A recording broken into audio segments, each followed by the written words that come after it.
మీ పద్మలతను మాట్లాడుతున్నాను. ఈరోజు మనము వామన్నం చేసుకుందామా?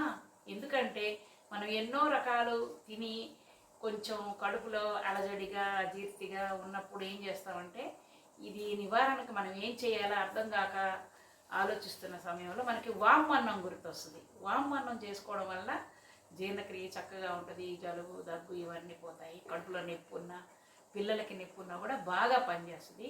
ఇందులో కూడా మనకి కార్బోహైడ్రేట్స్ B1 B2 విటమిన్స్ ఉన్నాయి. కాబట్టి ఈరోజు మనం వామన్నం చేసుకొని తిందాము రండి. వాము రైస్కి కావలసిన పదార్థాలు ఏంటంటే శుభ్రంగా కడిగి వడకట్టిన వాము తీసుకున్నాను, కొంచెం కొత్తిమీర, వెల్లుల్లి రేఖలు, కొద్దిగా కరివేపాకు, కొద్దిగా జీడిపప్పు, వేపడానికి ఆయిల్. ఇదేంటంటే రైస్ ముందుగా అన్నం వండి మనం పొడి పొడిగా చేసి కొంచెం రైస్ తీసుకున్నాను. ఇప్పుడు మనం తయారు చేసే విధానం చూద్దాం.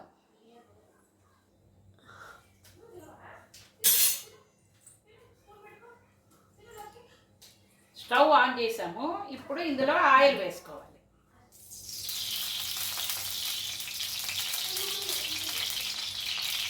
ఆయిల్ కొంచెం వేడెక్కనివ్వాలి.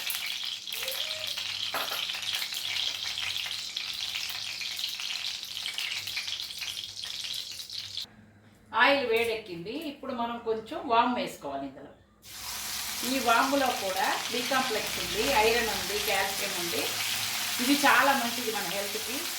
జీర్ణక్రియ బాగా జరగడానికి, అజీర్తి చేసిన, కడుపులో నొప్పి వచ్చినా కూడా ఈ వాము వల్ల చాలా ప్రయోజనాలు ఉన్నాయి మనకి. పిల్లలకు కూడా ఎంతో మంచిగా పెట్టచ్చు. ఇది కొంచెం ఏగనివ్వాలి. వాము బాగా ఏగాలి, లేకపోతే పచ్చిగా ఉంటే బాగోదు. ఇది బాగా ఏగి మంచి స్మెల్ వస్తున్నప్పుడు మిగతా వేసుకోవాలి. వాము బాగా వేగింది, మంచి స్మెల్ వస్తుంది. ఇప్పుడు మనము ఇందులో వెల్లుల్లిపాయ రేఖలు వేయాలి, దంచినవి. ఇవి కూడా బాగా కలపాలి. ఈ వెల్లుల్లిపాయలో కూడా మనకి B6C విటమిన్ ఉంది. ఇది చాలా మంచిది, అజీర్తికి మంచిది. తర్వాత కొలెస్ట్రాల్ తగ్గిస్తుంది, షుగర్ కంట్రోల్ చేస్తుంది. అవి ఎగుతున్నాయి కదా. ఇప్పుడు మరి కరివేపాకు వేద్దాం. కరివేపాకులో కూడా ఐరన్ ఉంది, జుట్టుకి చాలా మంచిది. ఇది ఎనర్జీ ఉంది దీంట్లో కూడా. ఇప్పుడు ఇందులో జీడిపప్పులు వేద్దాం. జీడిపప్పుల వల్ల కూడా ప్రోటీన్స్ మనకు లభిస్తాయి. బాగా ఏగనిద్దాం. జీడిపప్పులు అన్నీ బాగా ఏగాయి. ఇప్పుడు మనం ఇందులో రైస్ వేసుకోవాలి. పొడి పొడిగా చేసుకున్నాం కదా, ఈ రైస్ అంతా ఇందులో వేసేసుకోవాలి మెల్లిగా. ఈ రైస్లో కూడా మనకి కార్బోహైడ్రేట్స్ ఉన్నాయి, B1 B2 B3 B6 ఉన్నాయి. ఇందులో కూడా కాల్షియం, పొటాషియం, మెగ్నీషియం ఉంది. ఇది కూడా మనకి చాలా శక్తినిస్తుంది ఈ రైస్ కూడా. ఇప్పుడు మనం దీన్ని బాగా కలుపుకోవాలి. ఇప్పుడు మనము వేసిన దినుసులన్నీ ఇలా కలిపాం కదా. ఇప్పుడు చివరిగా మనం ఏం చేయాలంటే సాల్ట్ వేయాలి. మరి అన్నీ వేసి సాల్ట్ వేయలేదనుకోండి టేస్ట్ ఉండదు. అందుకని సాల్ట్ ఎప్పుడు అన్నీ వేసి చూడండి, నన్ను వేసి చూడండి అంటది. మనం ఎంత జీడిపప్పులు వేసినా ఏం వేసినా రుచి రాదు. కొద్దిగా సాల్ట్ తగిలితే కానీ రుచి రాదు. ఈ వామన్నం వల్ల ఏంటంటే చాలా ప్రయోజనాలు ఉన్నాయి.